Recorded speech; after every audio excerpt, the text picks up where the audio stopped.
Good evening, ladies and gentlemen. Thank you so much for joining us for tonight's HR mentorship series. My name is Oluyemi Adeosun. The topic we'll be looking at is HR strategic impact, driving value through stakeholder-centric strategy. And our facilitator for tonight is a regular, consistent facilitator and one of the core team members on HR mentorship. And her name is Abimbola Victoria, and she will be teaching us tonight, engaging with us tonight. I would just like to read her profile very quickly. Abimbola Victoria Akidilete is a strategic HR and admin leader with over 12 years of experience across the legal, oil and gas, healthcare, and consulting sectors. She currently heads the HR administrative function at one of Nigeria's foremost boutique law firms. She holds a Bachelor's of Arts and Education in English and a Master's of Arts in English, and she's currently pursuing a Master's in Business Administration. Abimbola is Senior Professional Human Resource Institute certified with HRCI. She's an associate with the Chartered Institute of Personnel Management of Nigeria. She's also a certified management consultant, and so on and so forth. She is the founder of Recruit Aid Business Advisory. Abimbola is passionate about building structure, systems, and strategic impacts in HR. Of course, she loves to drive people performance and stakeholder value across all the industries she has worked with. On the topic, speaking to us tonight on the topic, HR strategic impact, driving value through stakeholder-centric strategy, I present to us AVA, Abimbola Victoria Akidilete. You have the floor, my sister. Good evening, everybody. Good evening, sir. I hope everybody can hear me. Yes, we can hear you. All right. Yes. So sorry if I might not be as violently active as I've always been on webinars. That is because I think I've gone through a lot of stress this week, and my body is trying to tell me to rest. I'm having a headache, body pain and all, but this webinar must continue. Just as my Oga said, I shall never turn back. Oh, no. We just have to have this and get it out of the way. And so just in case you can't hear my voice very well or my voice is going low, just please try to let me know so I can find a way to increase my volume. I mean natural volume, not that of the PC, because my PC is currently at the highest. So our topic for today, just as my Oga has mentioned, HR strategic impact, driving value through stakeholder-centric strategy. I'm sure most people know a part of me as someone who loves technologies, AI, automation, and all.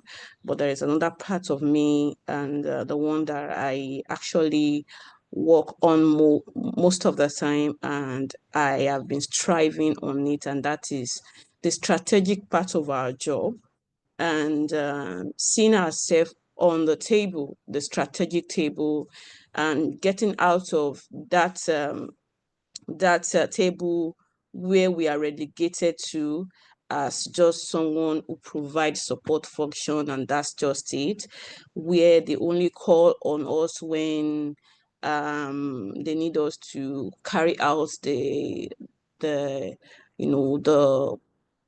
errand HR jobs, and moving from that to being on the table, being at the forefront.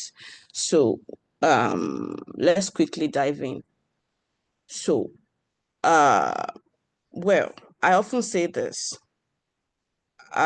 These days I see myself as not just doing HR anymore. I see myself more as a system engineer now. I see myself as someone who builds infrastructures. By infrastructures, I don't mean the building construction and all of that. I mean not the physical ones, but the operational infrastructure, the cultural structures that hold the business together. I hope to get to that space where I am called on at every stage of the business, and that is the strategy stage. And while I'm still working on it, I would, as much as I continue to work on it, I believe that one of the many ways for you to learn and for you to continue to grow is also impacting knowledge.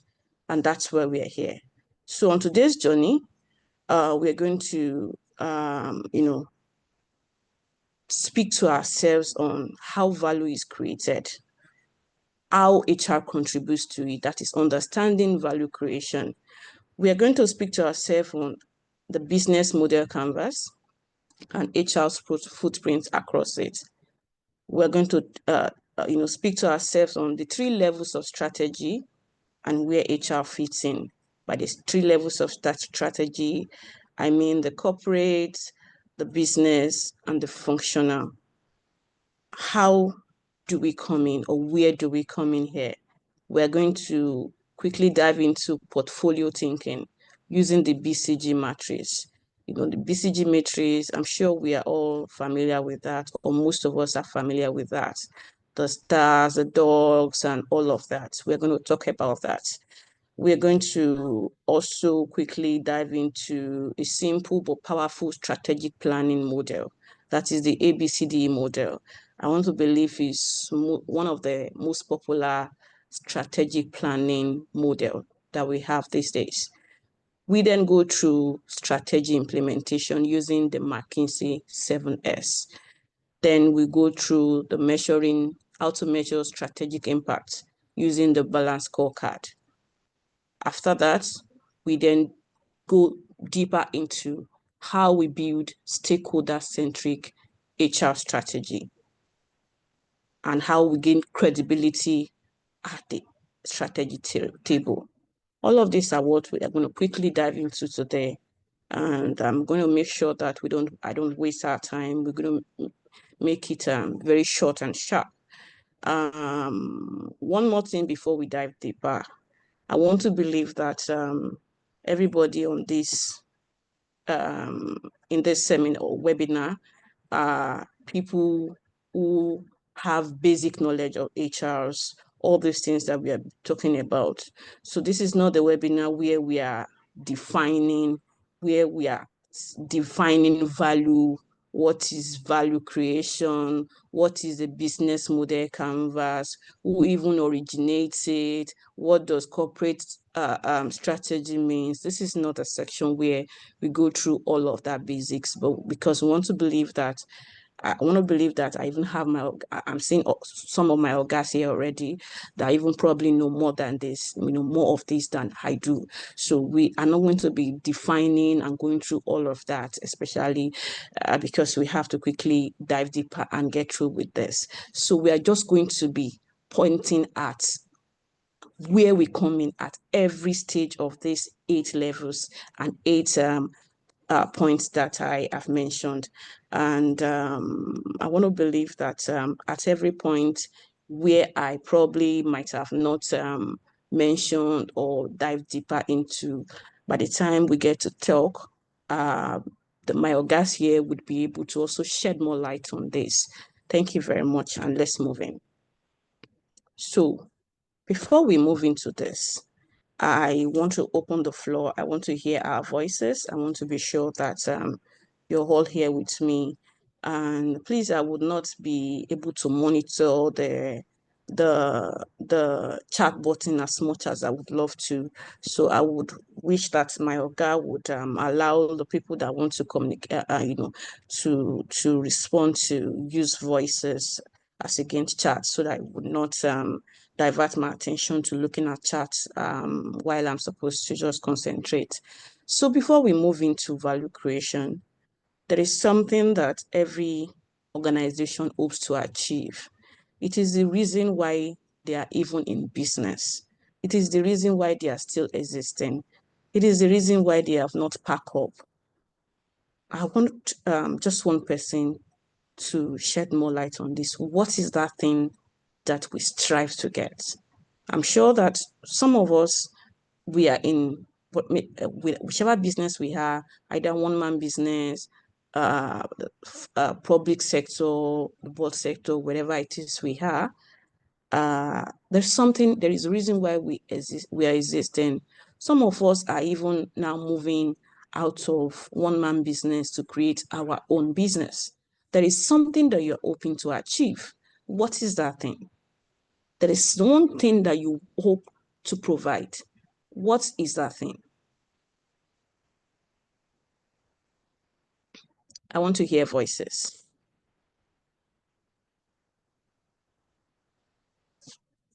If you're new here or you're new in my webinar, you'll know that I love communication. I don't like to just continue to talk. I want to hear voices too, because I want to share. I want us to rub minds together. So keeping quiet would not be this won't be the exact seminar where we just keep quiet and we're listening. I want to also hear from you. So I am waiting for answers. What is that one thing that or if somebody has dropped an answer in the chat button, you can just probably talk or let me hear or know what exactly is being talked about. So what is that thing that we hope? I hope you can still see my slide. So I'm waiting for your messages. I want to be sure that we're here. What is that one thing that we all hope to achieve, or we are all in the business for, or every organization, every business is there and striving for? I am waiting.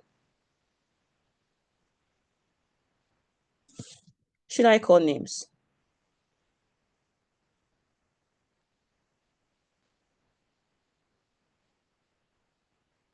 Okay, thank you, Amina. Amina said profits, making money. Folarin Sunday said profit. Thank you very much. Please keep it coming. I'm waiting. Creating values. Thank you very much, Folarin. And that is where we are going. Yes, every organization, wants to make profit, wants to make money. But let me quickly give you a scenario. There are organizations, for example,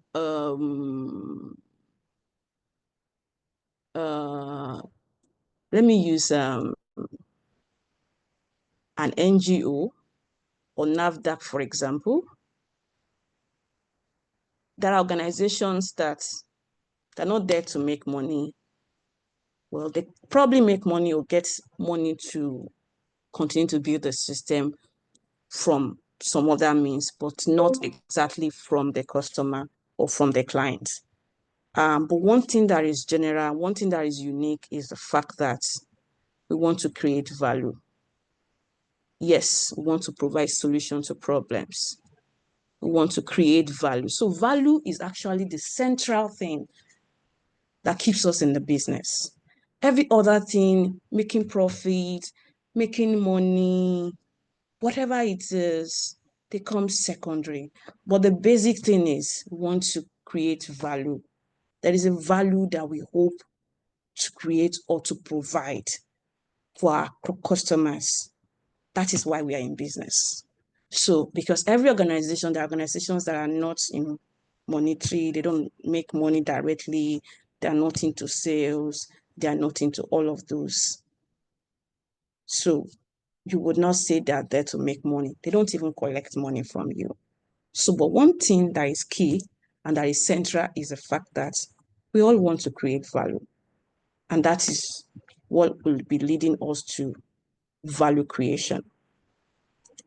So now, by value creation, we will then explore the value chain. And we'll also quickly differentiate between the value chain and the supply chain. So now, the value chain is Michael Porter's is from Michael Porter. It breaks an organization into primary and support function. Now, value chain we can say is that thing that represents how an organization provide this value that we just talked about, that we said is a center of why we exist as a business, to provide particular value.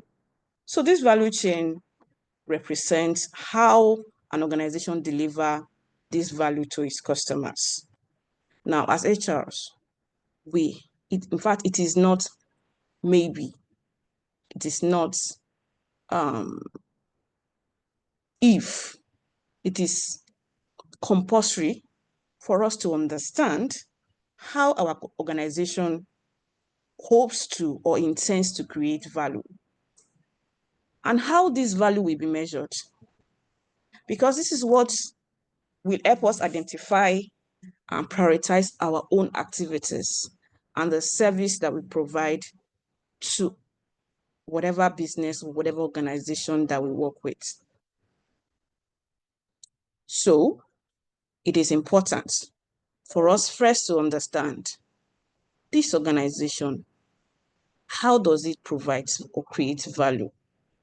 What is even the value that this organization hopes to create or to provide to its customer? Have you even ever thought about it? The organization that you work with, what exactly is the value that your organization hopes to create, to provide to its customer? How would this value be measured? Because if you don't know this, you'll be working amiss. There are a lot of strategic HR these days, that they are doing strategic work. I was on LinkedIn this morning and I saw a post where someone was saying, there was a graphics where an HR was saying, I don't want to do all these works. I don't want to be the one to onboard. I don't want to be the one to, to do this and that. I don't want anything distracting me from my main focus or my main goal.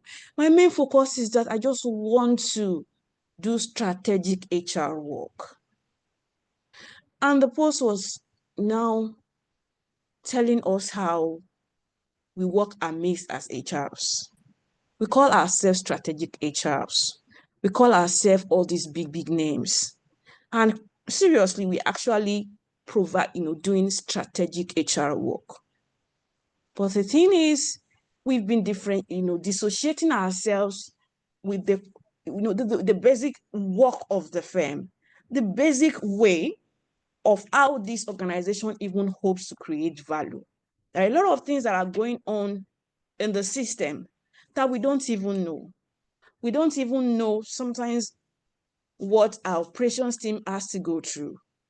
We don't know the problems they face. And we say we are doing strategic work. The thing is, if we don't associate ourselves with that dirty part of the job, getting our hands dirty, knowing exactly how we come about to create the value we create in the organization, we'll be working amiss.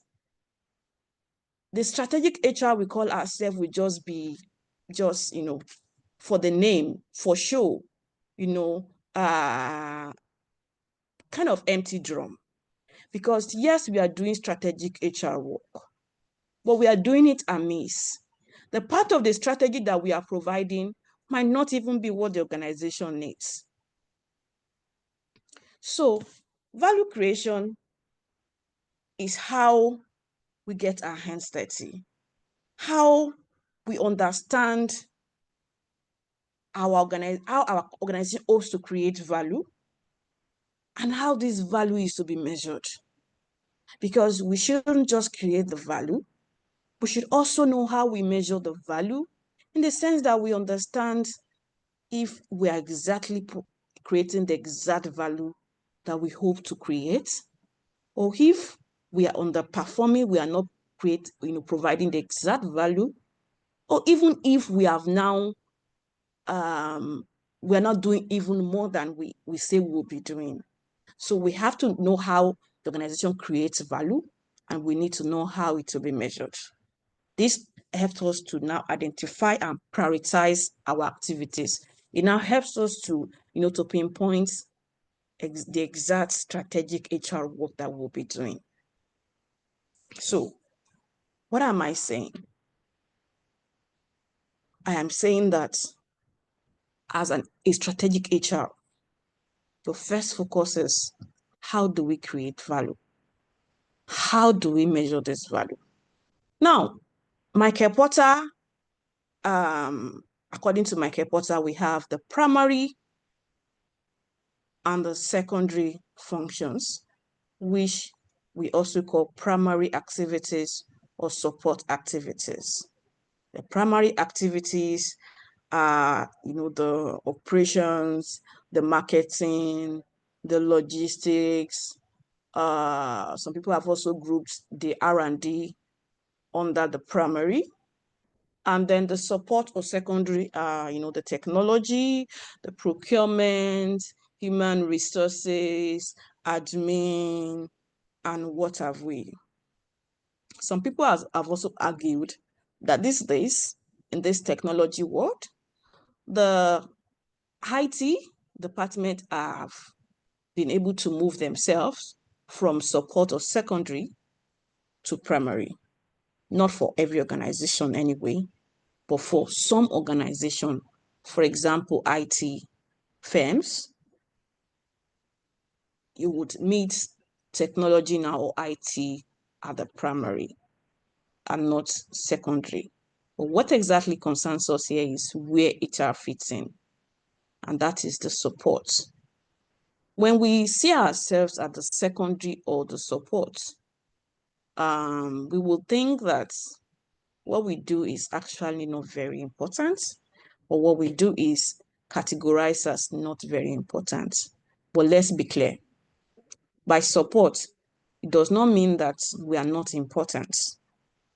In fact, the support activities is actually the bedrock of the primary activities. The value created by these primary activities depends on the support that they get from us. When we provide essential support, when we provide good support services to the line functions, they get to excel. They get to be at their full capacity, and they get to be able to create and provide the value that the organization hopes to create and provide to its customer. So we are not unimportant. In fact, we are very, very important. We are needed in the value creation chain. So HR enables every link in this chain.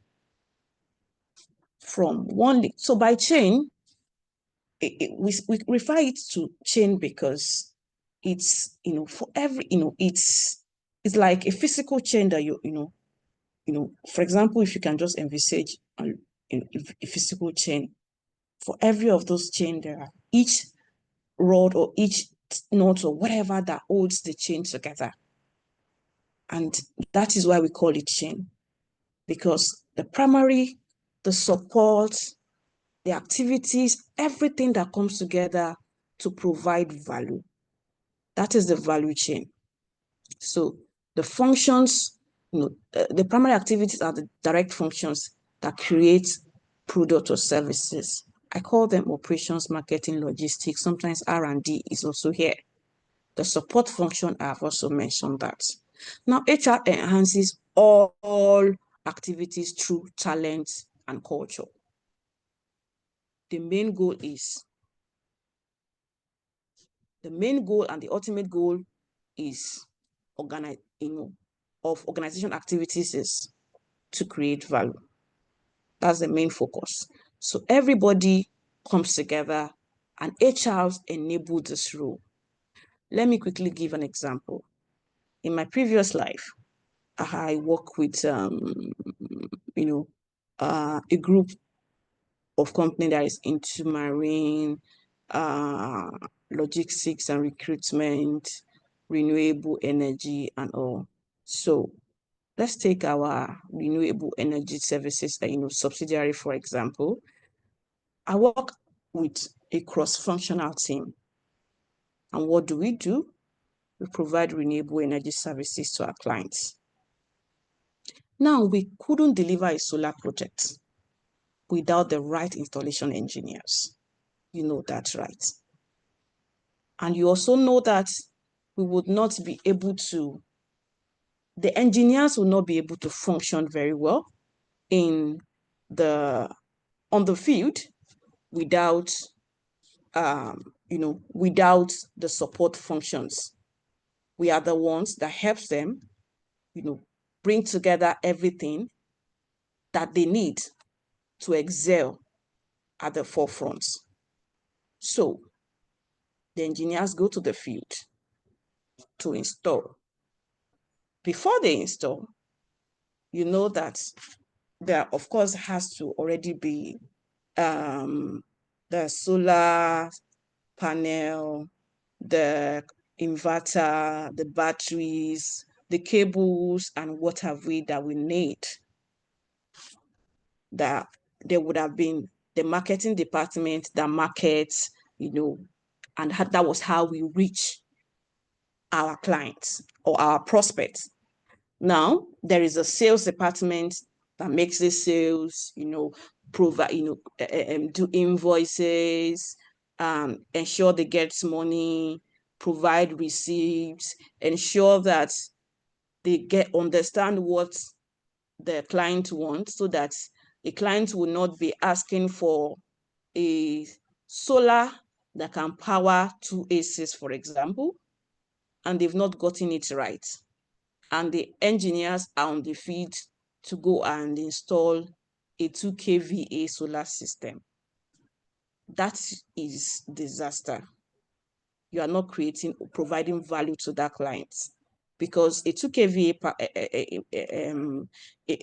solar system cannot even power 1 AC, let alone 2. So all of us come together, and at that forefront is the HR, because before all of this value is even being created, you are ensuring that you have the right employees in place, the exact employee that can provide this value, because not all employees can provide the exact value that you want to provide to your clients. So you want to provide the exact staff or the exact employee that can provide this kind of high value services or whatever service that you hope to provide. Now, you want to onboard them properly, take them through proper onboarding and induction program. You want to train them. You want to ensure that they have access to the right training. You want to even ensure that they have every tools that they need. That is where the administrative part of your role comes in. You want to ensure that the admin department have provided all the tools and everything that they need. The PPE that they need. You want to be sure that your engineers are not going to the field without the right coverall, without the right helmet, and whatever it is that they need. You want to ensure that you have set their KPIs so that they know the target that they have to meet. Even the after sales behavior, you want to watch it. You want to ensure that not just that your customer expectations have been met on the field, but you are retaining them. They are coming back for more. You want to ensure that after you have installed that solar, we want to ensure that when they need even more, or their friends comes in and say, oh, there's no light and you have solar, you have light, what are you using? You are using solar. Who install it for you is one year company. Don't go to them. I'll help you get another company. You can see you have provided that service, you've collected your money, but because you've not provided the service the right way, you've lost another prospect. So you want to ensure that everything, even the after sales service, everything is watched. So the exact employee that can provide this kind of service is your target. Now, before we leave the slide, let's quickly distinguish between value chain and supply chain. The reason why we have to do this is because in some organizations, you will see that they mention, they have a department called supply chain or supply, chain department or whatever under them. And it can be confusing because value chain is how you provide value. Supply chain is how you convert your raw materials, end to end of how you transform your raw materials to finished product and to deliver them to your customer. That is your supply chain. Value chain is what you have power over as an HR to control. You don't have power over your supply chain. For example, you are an entrepreneur, you deliver goods and services to your clients, you use logistics company or whatever. You don't have control over the logistic company that you use. They have their own value chain, how they hope to create value to you. The one that you have value over that you can control is your value chain. So there is the supply chain that moves products. There is a value chain that delivers value, and HR contributes to this value chain in the hope to provide that value. I'm hoping that we understand this part. So the value chain delivers value. Supply chains convert your raw materials to finished products, to delivering it to your customer. You don't have power over that. You don't control your supply chain. For example, let's use a bakery. When you have a bakery, you would need flour, right? Maybe you're getting your flour from I don't want to mention it so that it doesn't look like I'm, advertising any company. So you get your flour from any company that provides flour. I hope you know that you can get there and they don't have flour at that particular day. So you have to now move your value chain or do whatever it is you can to still continue to create value without falling short of your client's expectation. Or you have even bought the flour and you got to the bakery and there's a problem with the flour. So getting the flour, logistics and whatever it is, that is your supply chain. But your value chain must be intact because that is the one you have control over.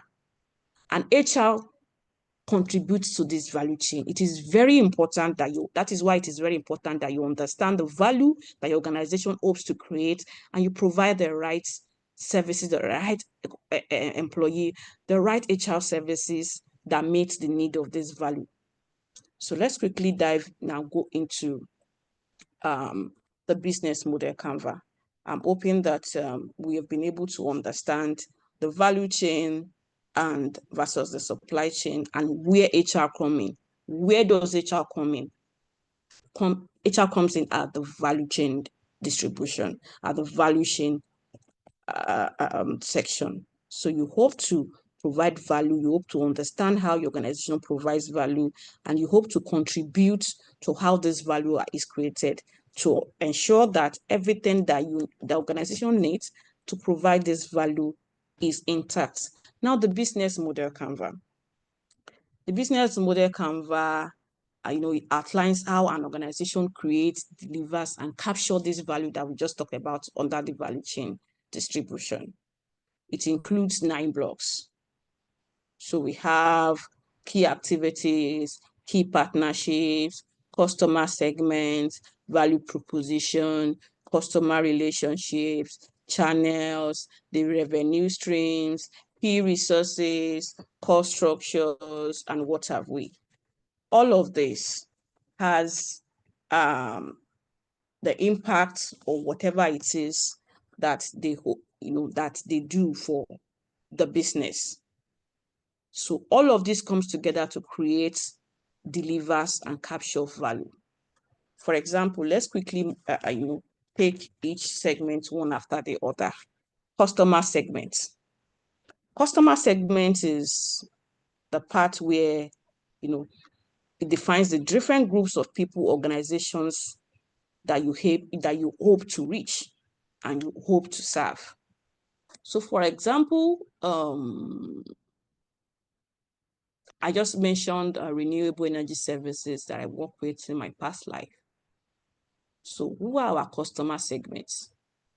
Our customer segment, for example, will be number one, small scale businesses that hopes to survive without allowing epileptic power supply to affect them.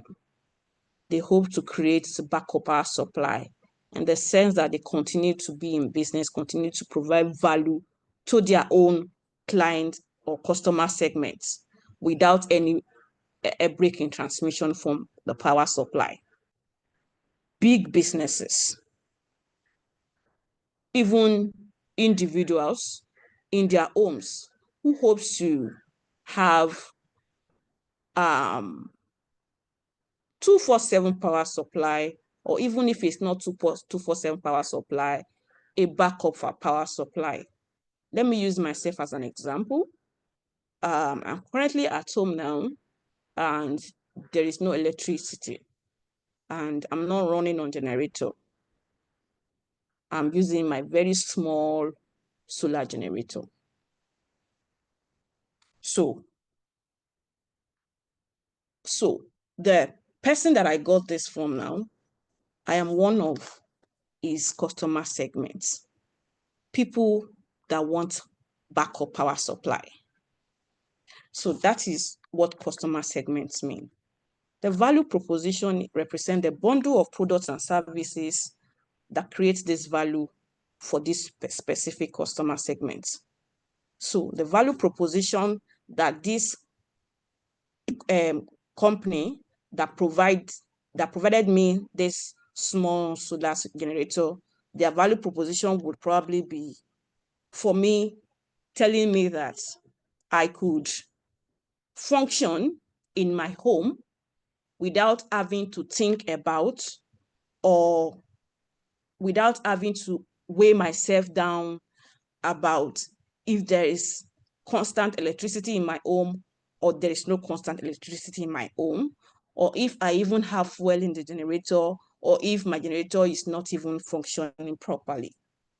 There would always be a backup system that I can run to. That would be their value proposition. That is the value that they hope to create or to provide to me. And of course, they've been providing it. Now, channels. Now, this is, the channels is how you hope to reach your customer segments. You want to advertise online or on the field, or you want to even go to their homes, or you want to position yourself in the sense that they understand or they know that you're here and they will be able to reach you. So, for example, when I wanted to get my solar generator, I looked at it that I have a lot. I checked different solar companies. I saw how much they are offering to give me a solar generator for, and I saw that I don't have up to that amount. And one day, I was in Idumota to get a solar fan. And then I cited this solar, a shop that sells all things solar.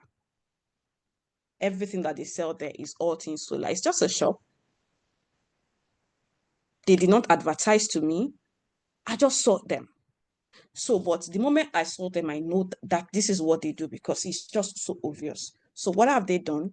They've been able to provide a channel without leaving where they are by positioning themselves in the sense that once you see them, you know this is what we do, and you know that you need whatever it is that they do. So that is channel. How do you hope to reach your clients, your customer segments?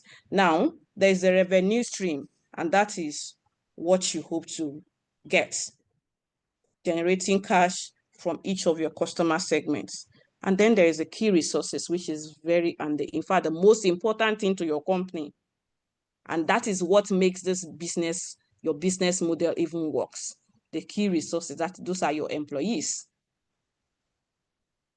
your people, your technology, whatever it is that provides the value to your customer. For example, when I got to that shop and if I didn't meet anyone there, or probably I even met someone there and the person is sleeping or lying down, and I'm saying, I want to buy solar, I want to buy something, and the person is all looking at me like Dundee United, I would probably turn back, right? I wouldn't buy. So your key resources are very, very important to your business model, to your business model canvas. So the key activities, that is what you must do to make your business model work. Now, your key partnership, who are the people that you will partner with to drive home your value? For example, as an HR, do you want to partner with recruitment firms to provide you employees at will whenever you need it? Or when you want to train them, do you want to use training vendors? Or you want to use e-training like Allison, Coursera, Udemy, LinkedIn Learning?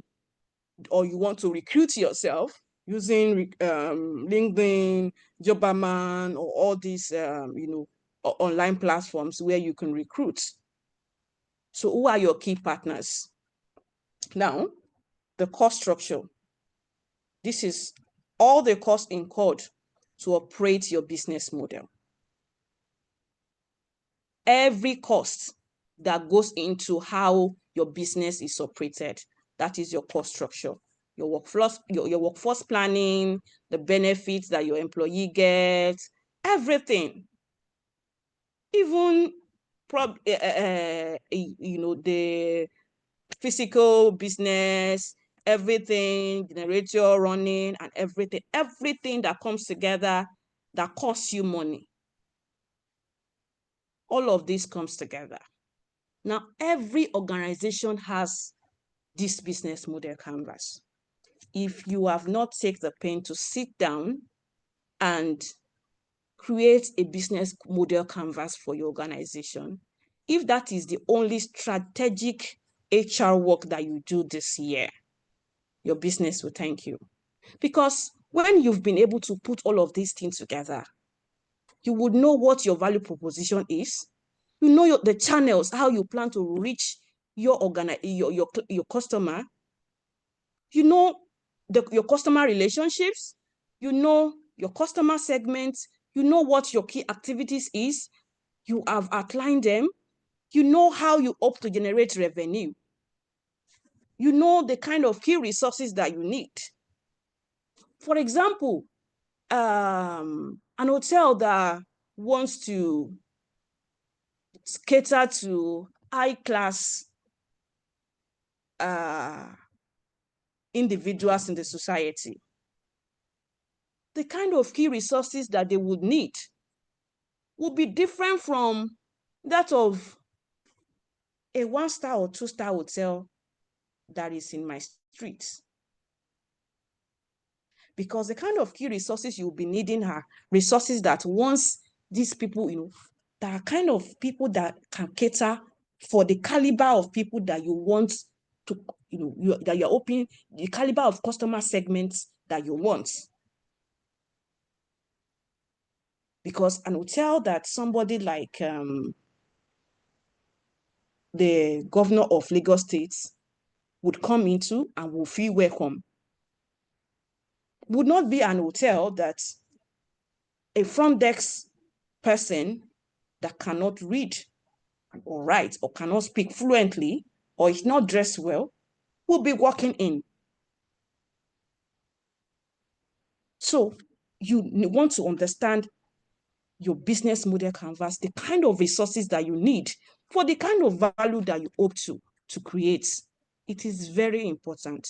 If you don't have a business model canvas in your firm, your organization, and you've not taken the pain to do one, maybe this is the right time to do that. Because that is how you can even, do strategic work.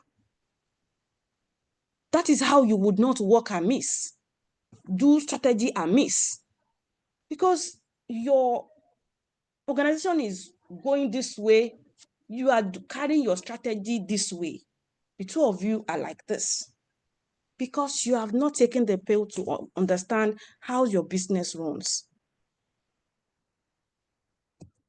I want to believe we understand this section and we can move to the next section, which is layers of strategy. How HR can see themselves at the table. Layers of strategy. Now, under these layers of strategy, or some people call it levels of strategy, we have 3 levels, which is the corporate strategy, the business strategy, and the functional strategy. Under the corporate strategy, we have growth, stability, and renewal. I will not go deeper into that. Under growth, we have other things. Under stability, under renewal, we have retrenchment, turnaround, and a whole lot of that. But I already said this is not the webinar where we define each of this concept, because we want to understand that before you can be a strategic HR or even strive for strategy, you would have probably understand the basics. But I am available. During the question and answer section, I will drop my LinkedIn link and my phone lines, just in case you want to reach me and probably get more or dive deeper into this. So under corporate strategy, a company hopes to, probably, there is a growth, there is a stability, and there is renewal. And the business strategy, there is cost leadership, there is differentiation, there is focus. Now, under growth, which is the corporate strategy, a company may choose to grow through concentration, that is focusing or concentrating on a particular service. This is what we want to do, and we are concentrating all our efforts into this. Or vertical integration, or horizontal integration, or diversification. Now, where do you come in as an HR? Your HR strategy must understand what your corporate strategy is, what the business strategy is. That way you would now be able to pinpoint what your functional strategy is. If you're an HR, you call yourself strategic HR, and you do not understand or realize, or you don't even know that your company that is into rice, sales of rice, pasta, and all, is now diversifying into cement. How do you provide your HR strategy? Because the moment you know that you guys are now trying to diversify under corporate strategy from pasta, rice, and all to cement, you would know that the caliber of key resources that provides value while you are, making rice and pasta are not the same that would provide values for you to be able to, produce cement and deliver it to your clients. Let me use my past life as an example again. I said we are a group of it was a group of company.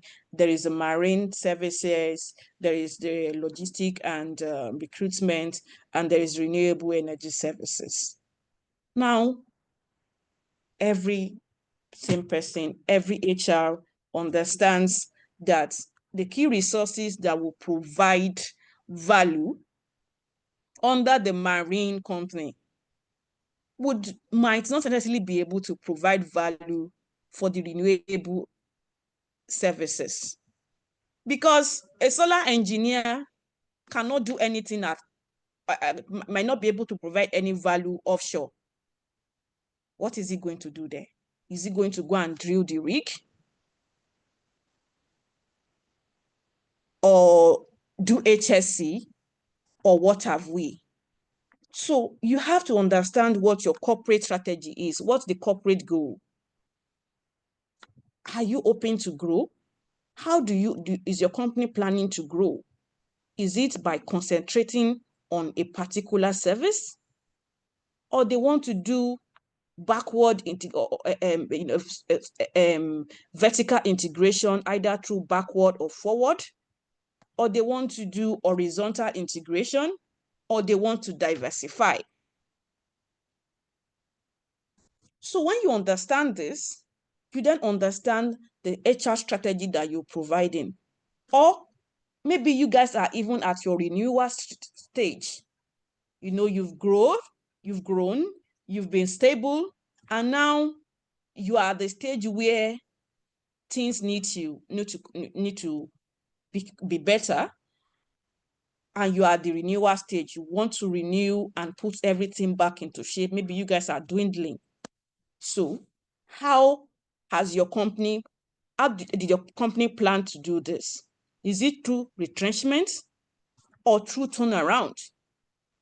Because if you using the retrenchment strategy, you would know that the services that you provide here will be different from when you're doing turnaround.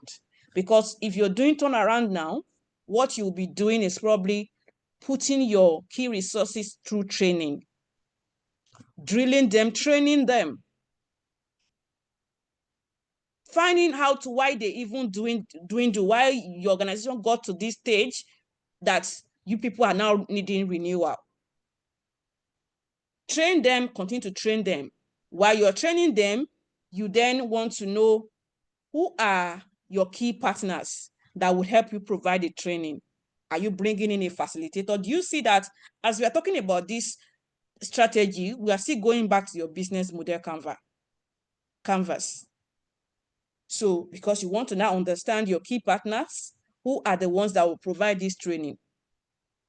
Or you guys want to use retrenchment. Maybe the reason why we are even in this stage and needing renewal is that there's no resources here. There's no resources here that is even key that can get us to the growth or the stability or whatever it is we want to get to. So we want to retrench and start everything again. There is the strategy that you would bring in on board as an HR will be different from the strategy you are bringing in for turnaround. Because this time now, you want to let everybody go. You want to start recruiting. As you're recruiting, you're not just recruiting. You are bearing in mind the problems you guys have that brought you to this stage. And so you are trying to get very good quality key resources. You want to use Jobberman or whoever it is you want to, or you want to do it on LinkedIn, or who are your key partners that will partner with you on this. So this is what corporate strategy is. Your business strategy, under business strategy, we have cost leadership, differentiation, and focus. Now, all of this, we want to, ensure that while we are growing and while we are delivering value, we are cost effective. We are concentrating on our cost and be sure that we are leading when it comes to cost, that our clients are still able to come to us above everyone else. Let me use myself as an example. So when I want to fill my gas, I have in my street here, I have a lot of people, small shops that fill gas that I don't even have to drive out or stress myself, that are just within the area, that they will even come to pick your cylinder and fill it and bring it back. But I still take the pain to drive out down to the road to another, in the 3rd street, to a gas plant where I fill my gas. Why? Because they are cheaper. Not just cheaper, my gas lasts well. Let me use fuel as an example too. On my street, when you get out of my estate, you would see MRS, you see Matrix, you see different filling stations. There are some selling for 870. There's NNPC selling for 870 and all of that. And there's MRS selling for 875. So I buy from MRS that sell for 875. Why? Because I have realized that when I buy from them, though I buy it at 875, but that car runs all through the week and even the following week. And without me having to refuel. But when I buy from others, I notice that the fuel level goes down more than before. So I buy from where I only have 5 Naira increments, but I get value for the service. So you guys, so your business strategy might be maybe cost leadership or focus or differentiating yourself in the sense that you might not probably be cheaper, but people will still come to you because you're different. Because there is a key thing that you provide that others do not provide. That's what I just mentioned using fuel station and even gas plant as an example. So that gas plant has been able to differentiate themselves in the sense that they don't need to advertise to you. If either you have 20 shops in your area or not, you are still coming to them. So when you understand all of this, you will understand what game your business is playing. Then you understand the strategy you are bringing into this game. If you don't understand, for example, an organization that is trying to play a cost leadership game, and HR is playing, the strategy HR is bringing on board is that of maybe differentiation. You guys will be working like this. So it is very important to understand all of this. And this leads us to the functional strategy. That is the departmental alignment with goals. How each department comes together to support the corporate goals and the business goals. For example, your HR strategy, your marketing strategy, operation strategy, finance strategy, whatever strategy you are bringing on board.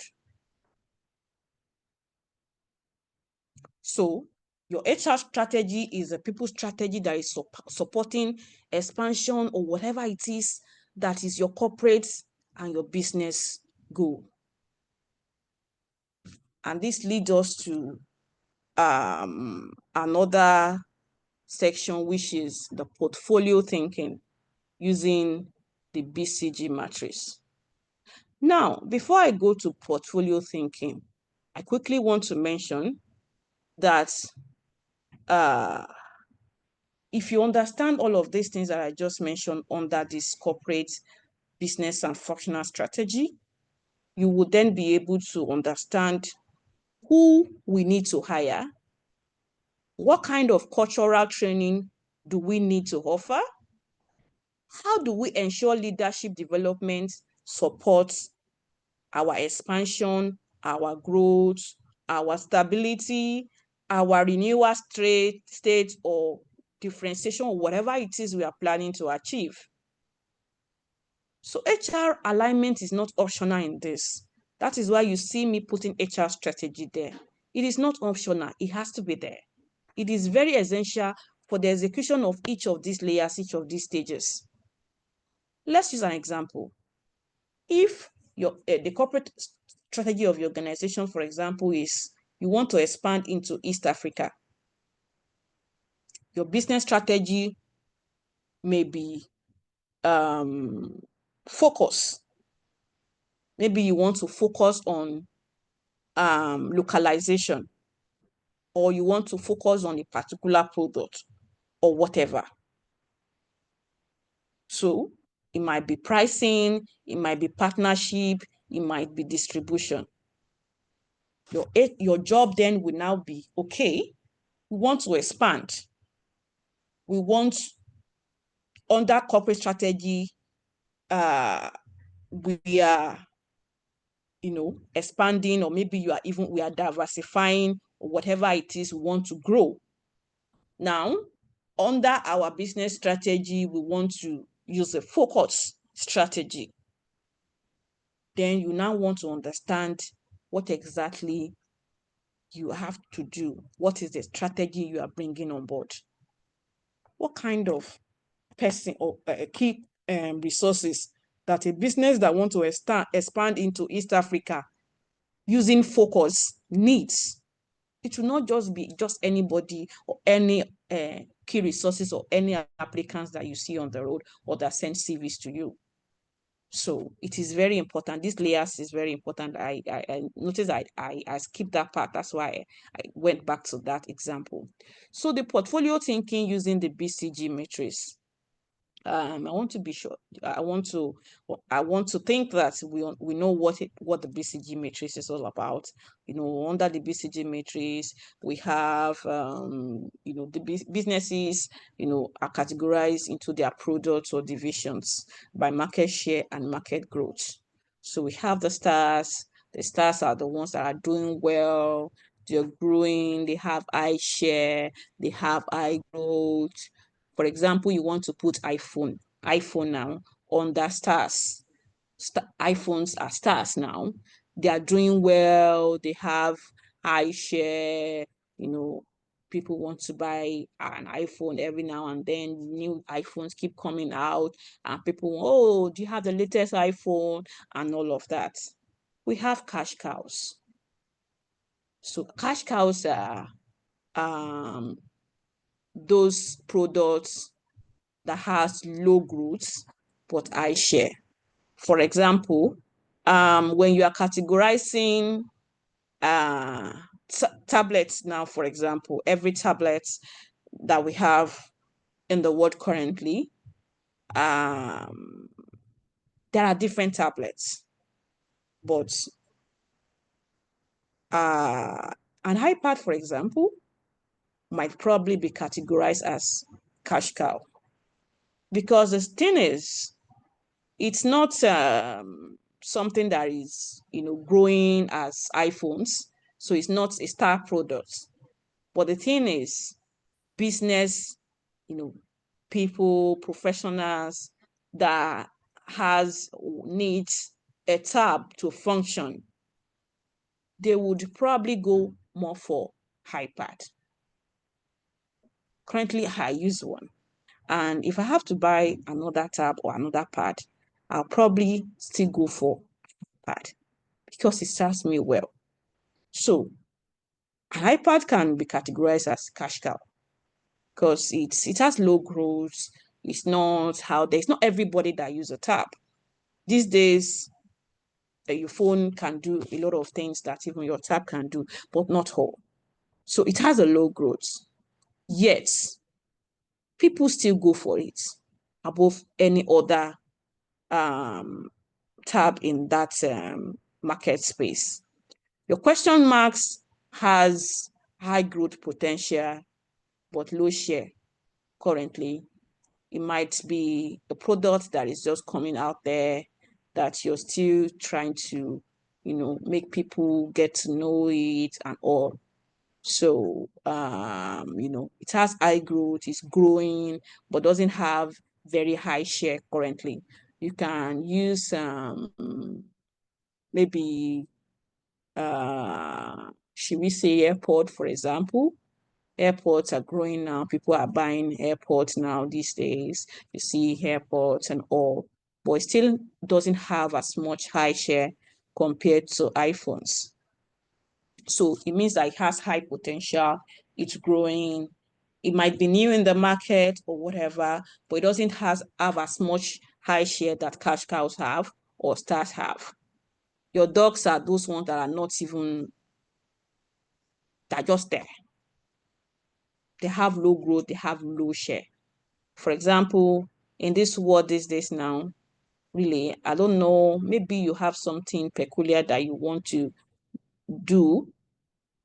It's hard for you to go now and you want to say you want to buy CD or disket that you want to be playing in your car. In fact, these days, cars don't even come with that CD player anymore. I remember those days, on the road you are driving, you're buying CDs to insert in your car, to be playing, you're jamming to music, Style Plus, P Square, and what have you are buying their discs. These days, doesn't, cars don't even come with a CD player anymore. So, for example, if you're an organization now that you provide CDs, it's a dog, low growth, low share. So what are the implications of all of these things? These things I was just talking about looks like grammar, it looks like mathematics, it looks like we're speaking gibberish or whatever. What exactly, what concerns me with all these stars, cows, question mark, dogs? What's my business with all of this? This is where your business lies. For example, for a product that is a star, the kind of key resources that you would bring on board, you continue to recruit or you continue to train for a star product will be different from that of dogs. You don't want to take your most resources, your most key resources to a dog product, a product that is not currently bringing in any money. It's not bringing in any value. It has a low growth. It has low share. You people are probably even planning to even scrap this. And then you are now taking your key resources that probably is one of those that are hence the highest in your team or in your company. You're sending it to a dog to go and do what? To revive or what? So for every of these stages and every of this classification, there is something in it for you. Your question marks, for example, they adapt quickly to capitalize on high growth opportunities. So the kind of resources that you bring in to question mark would be ones that they think on their feet, because it's a question mark. That question mark means that that product has the tendency of going to a dog or a cash cow or even a star, depending on the key resources that you put into them. Your stars, for example, they are doing well. Your product is doing well. You want to just continue to motivate them. You want to continue to ensure that, to provide right training for them to, to stay as stars. You want to also put in place succession planning. That way, if one key resource is leaving, another star is coming in, another key resource that is also a star is coming in, so that your product continue to stay on being a star. For cash cows, they are doing well. They probably have even, the largest market share or whatever, maintains profitability, and, you want to ensure that there are efficient resources that would continue to retain the high share that you have in the market. For example, if you're going to the market now to buy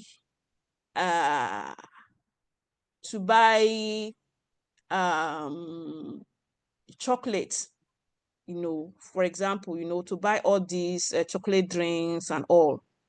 These days, we don't even know what they are called. When you're going to the market now, you're saying, I want to buy Milo, or I want to buy Bonvita. Those products are cash cows. You will sit there, you come and meet them there. I remembered there was a time that we call all toothpaste Maclean. Any toothpaste, I want to buy Maclean. I remember those days. Maclean was a cash cow in those days. There is this cube sugar. I'm trying to remember the name now. St. Louis. That cube sugar has been existing, I don't know, since, I'm not even sure. I'm very sure it has been existing since even some of us were born, and it's still in the market. I'm not sure I've ever come across any advertisement of St. Louis.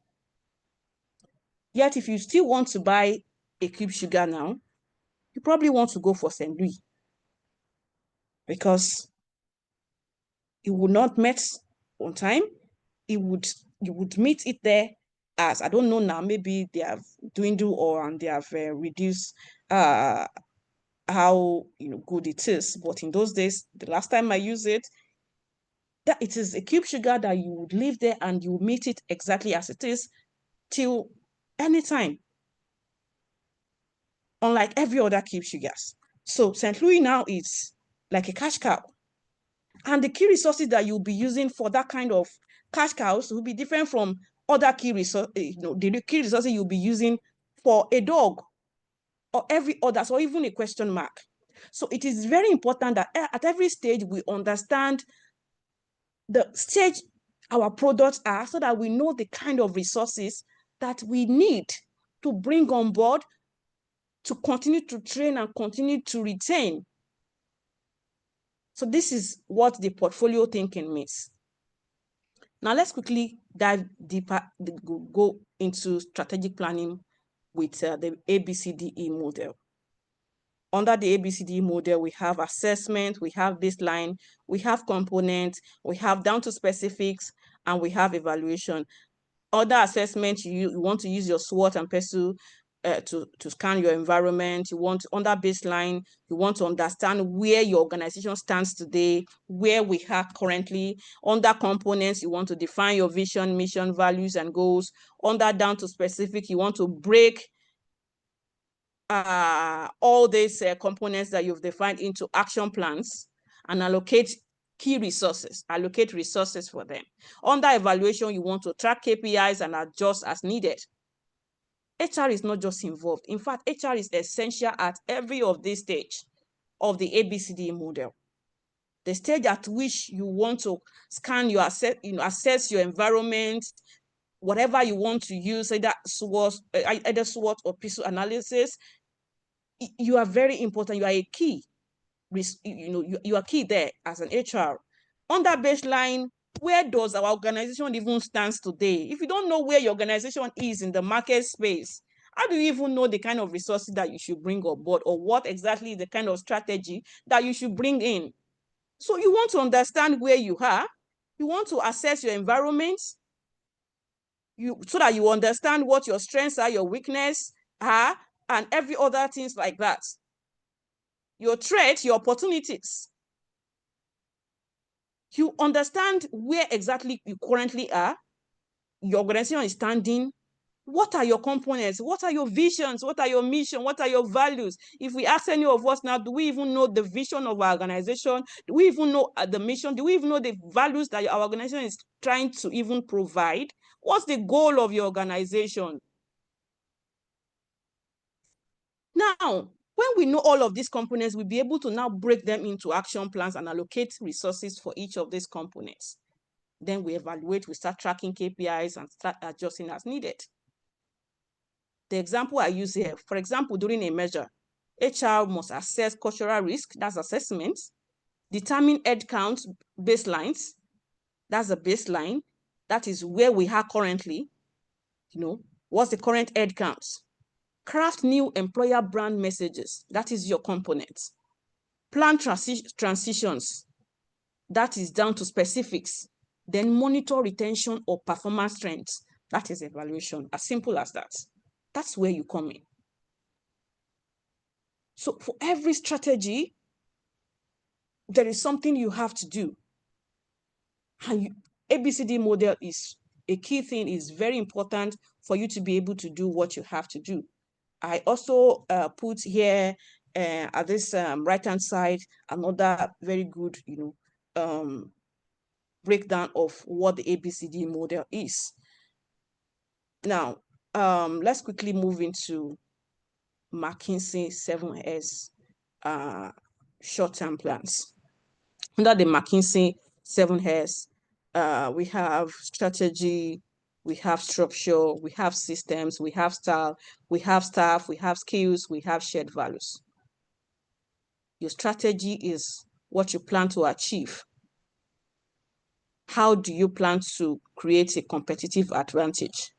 Your structure is your organization hierarchy and reporting lines.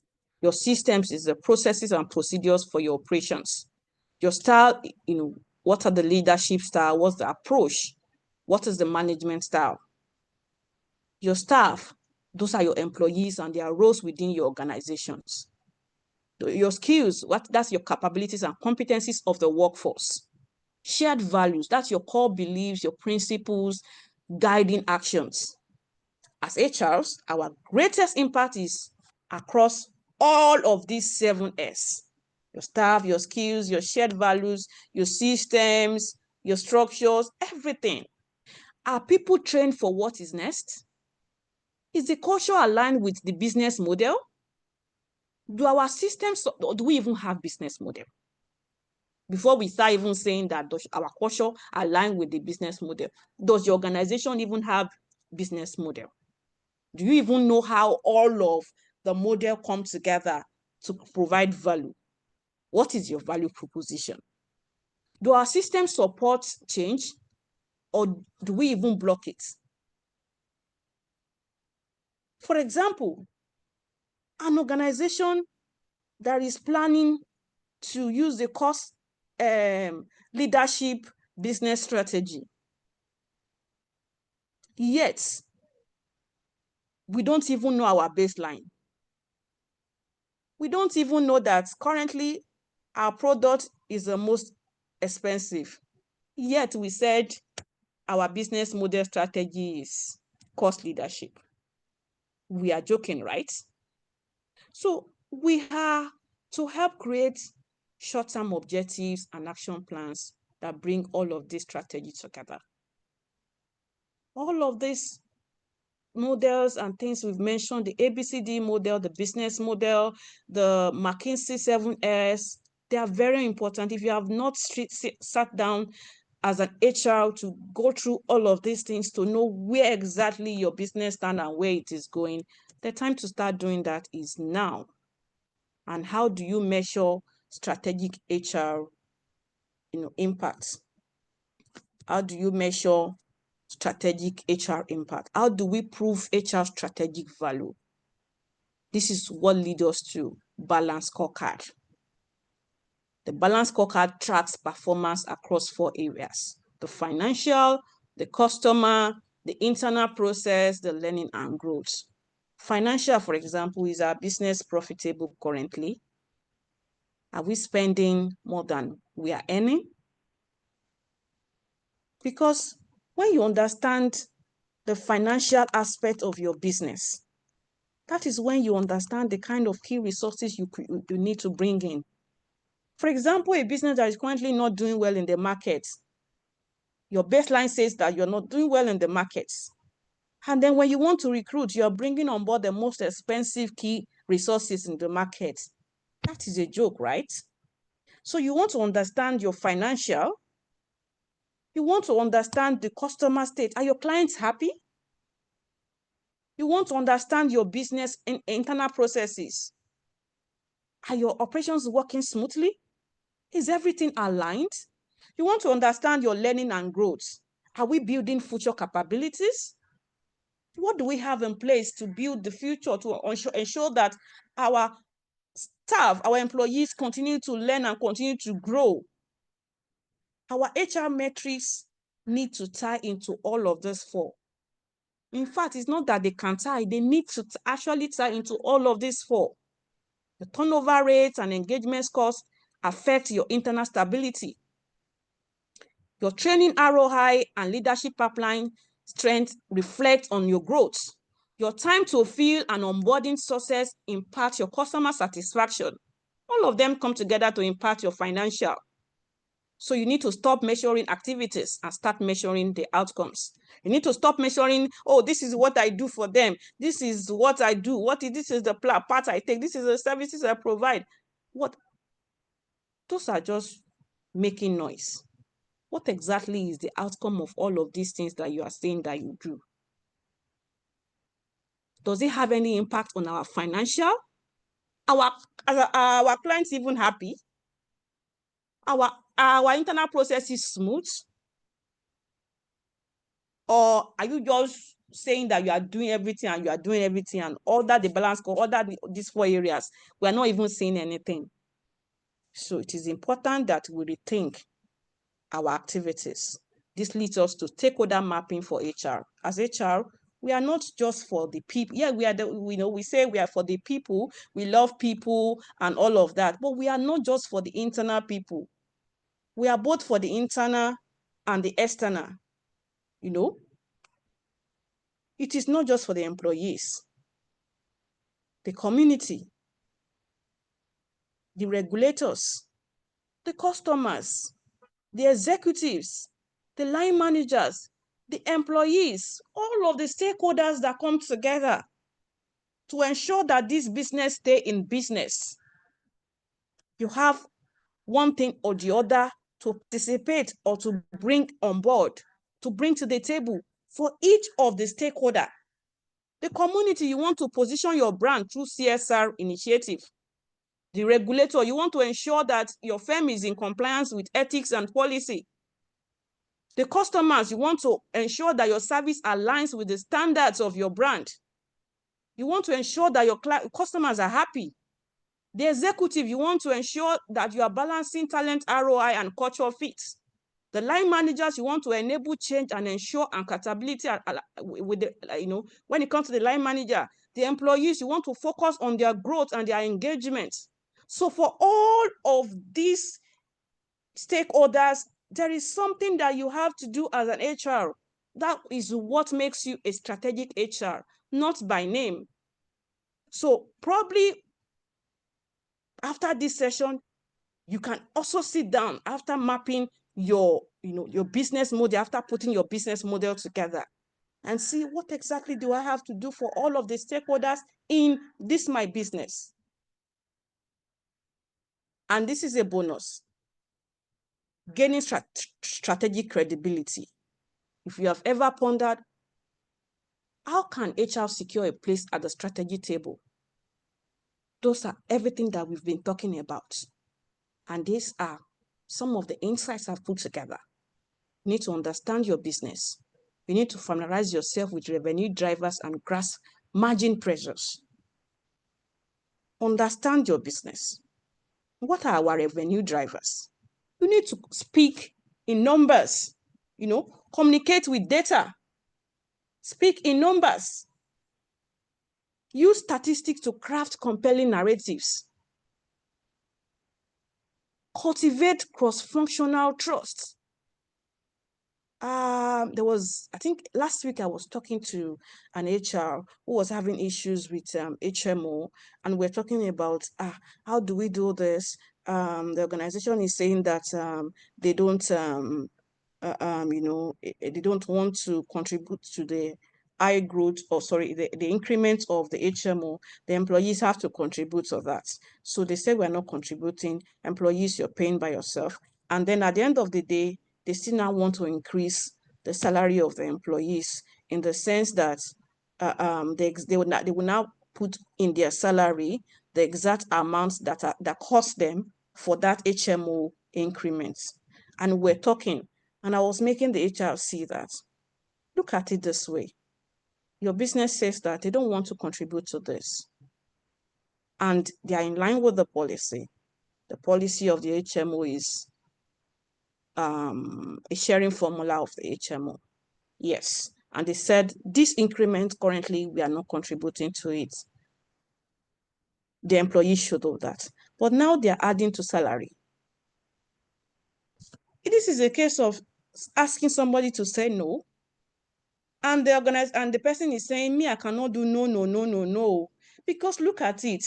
If you had just had that amount that the HMO wants, the HMO increment is, that is what would have cost you. But see the salary increment that you are doing now. Have you considered that the pension will increase, payee will increase, NSITF will increase, ITF, everything in the payroll will change? Have you considered that this increment that they are doing now will cost them more than if they had just added the increment and the money goes to the HMO partners. Say, it's true. Okay, do you do this? You have to communicate in numbers. You see, you will now do a table. You provide a data showing them what they are going to spend. If they are just only, giving us money, the amount that cost us to increase this, new rate that the HMO is bringing. Now the amount that is going to cost them if they're having the employees go and pay it themselves, now putting the amount the employees have paid into payroll. By the time they are looking at it themselves and they are seeing that, what were we thinking? This thing is costing us more. Nobody will tell them when they will pick the one that they will choose. So communicate with numbers, with data, cultivate cross-functional trust, go beyond mere partnerships, engage in co-creation, prioritize organization-wide outcomes. Rather than focusing solely on HR KPIs, just doing HR, contribute to evaluating strategic success, not just the impact of HR to initiatives. Recognize your purpose. Your role is to address organizational needs, not just HR requirements. Acknowledge your position. In that organization, know that you are a facilitator, not the decision maker. You are there to facilitate. You are there to advise. You are not the one that makes the decision. When you understand this, you will not only get your seat at the table, but also avoid a lot of troubles. And keep this quote in mind. You don't earn a seat at the table by asking. You earn it by showing impact. I think that is the conclusion for today. HR is no longer an administrative unit. We are value creators, stakeholder managers, system architects. From Porter to McKinsey, we have tools to drive strategy. From ABCD model to balanced scorecard, we can prove our impacts. What's one strategic model out of all of these things that we are talking about that you would apply from next week? It is a rhetorical question. You can just start thinking about it now. And the last thing I quickly did here is to put a case study that brings all of these things together so that you understand that all of these things I'm saying are not just English. So I used an healthcare organization as an example. So there's an healthcare organization that was preparing to launch a new specialized clinic focused on women's wellness in a competitive urban market.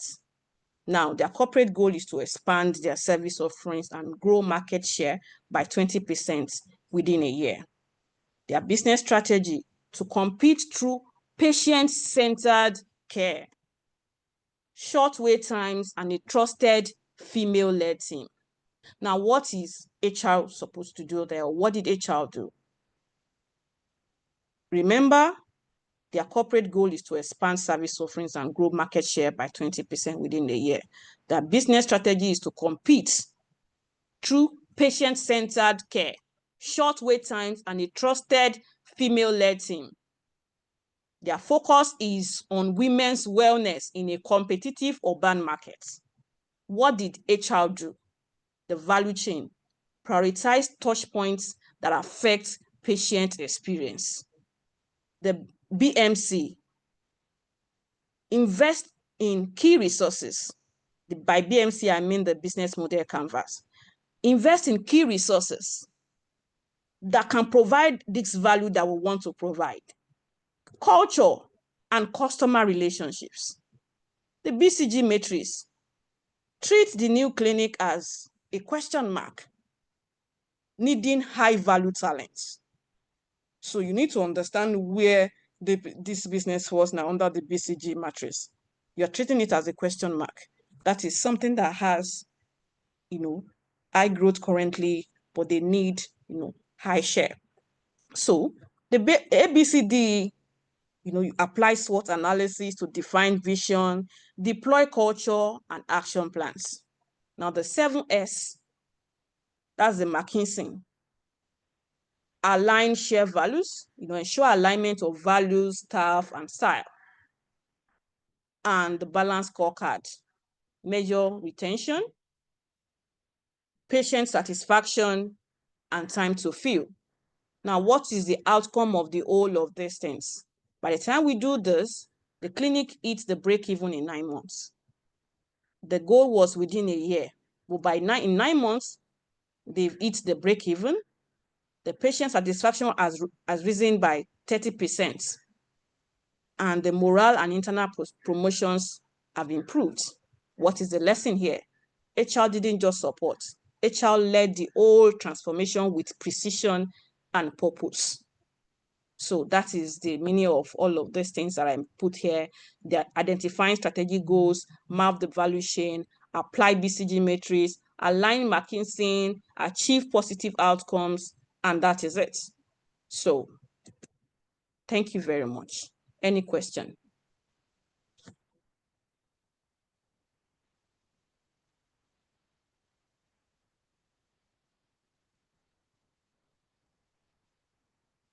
Any question?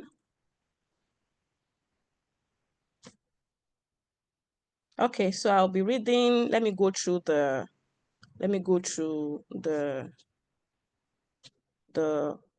chat button to see if there's any question or comments. Okay. Well done. Okay. Of course, you're going to get the recording of this webinar. All our webinars are recorded and you're going to get it. It's always on the Oluyemi Adeosun YouTube page. So all our recordings, past recordings, you will see all our recordings and all our free webinars there. Harrison said, thank you very much for the insightful session. With the understanding that department heads make the final decision regarding which candidate to hire during interviews, how can HR convince a departmental head not to hire a candidate he or she feels strongly about, especially when that candidate does not align with the organization goals and strategy?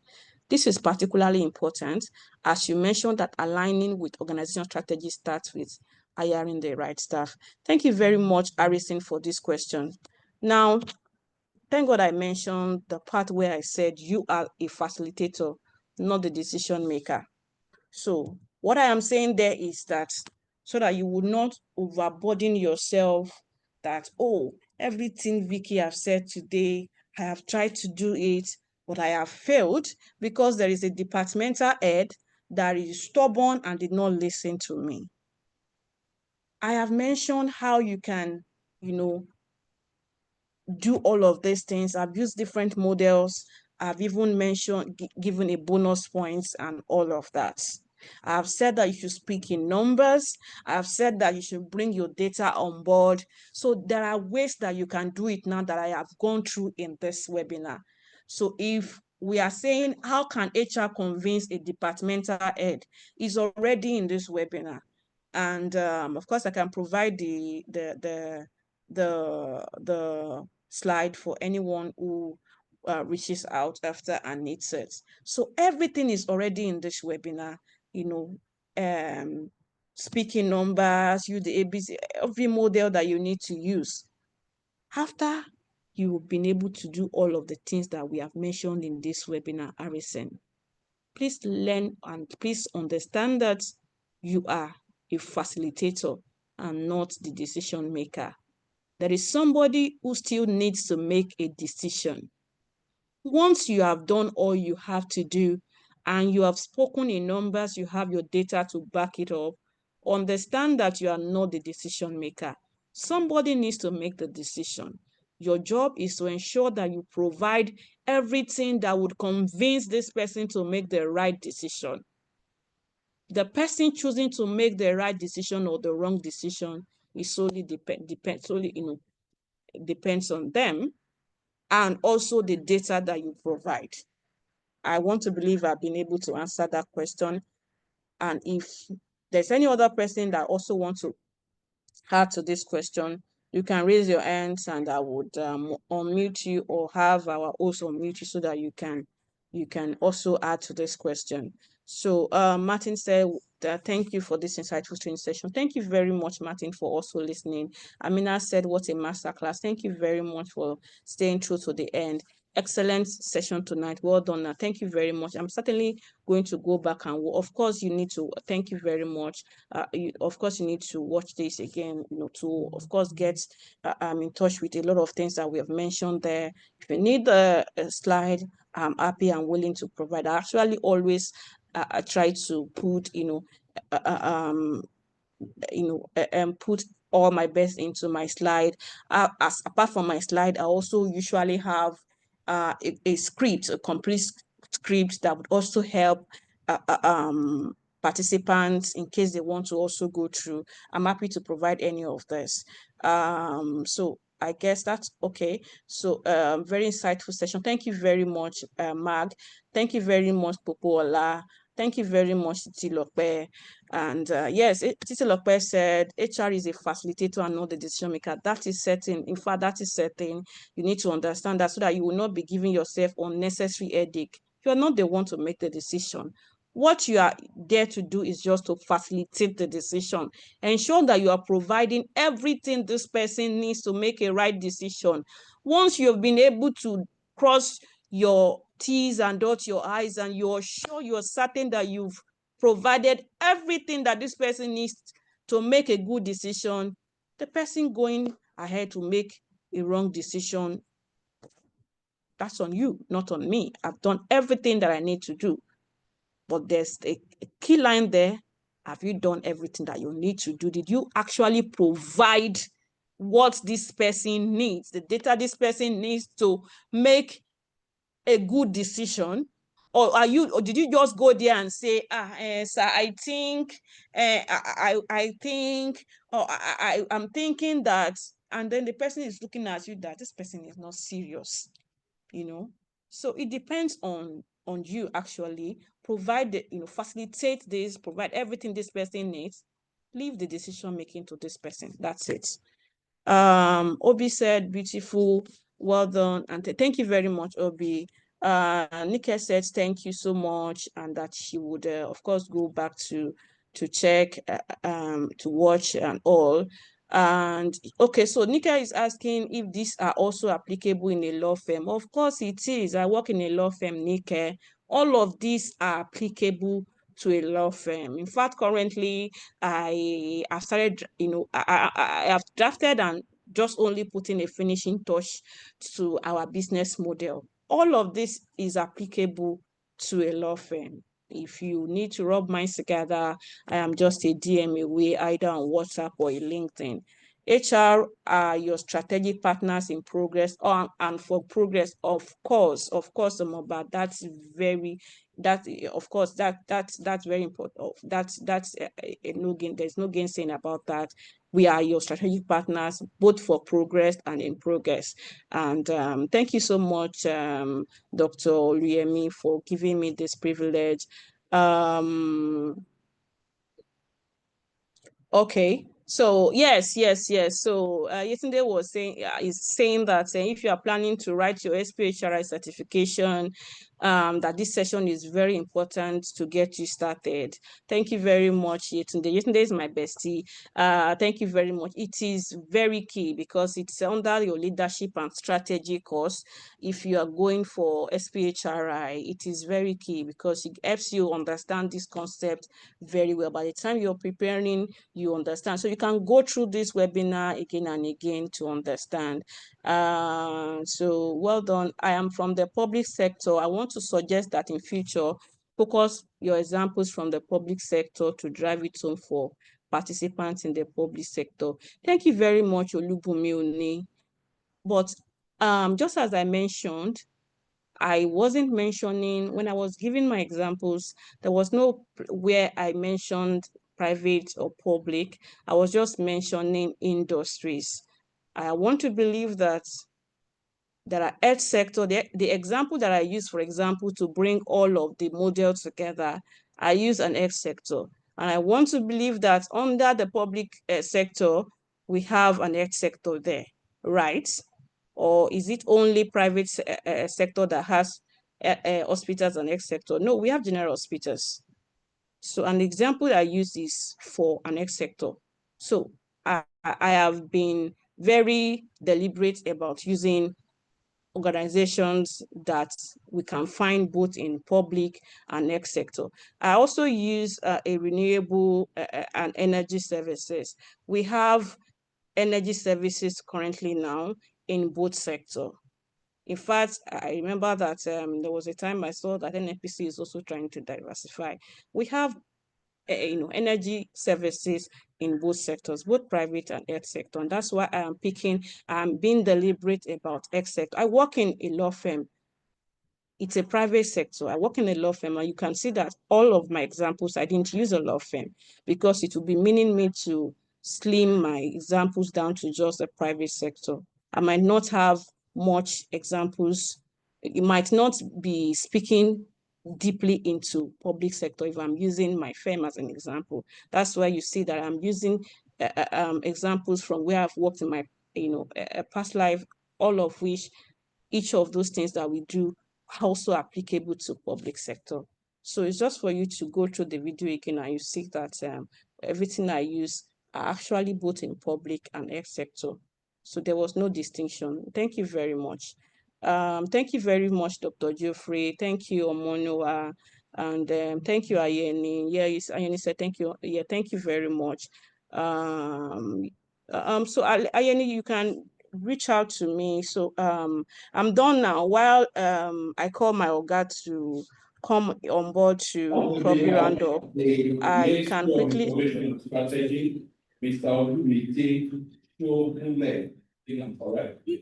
How are you? Thank you so much, Vicky. Thank you. Well done. Well done. I'm in another program. But ladies and gentlemen, let's unmute and say thank you to Abimbola, Victoria Akindilete. This was great, fantastic. I'll definitely watch this again and again and again. Thank you. Thank you very much. We wish you quick Thank you so recovery. much. Please rest. It's very insightful. Thank you. Thank you, Abibiola. Thank you so much. Very much. Thank you, facilitator. Thank you.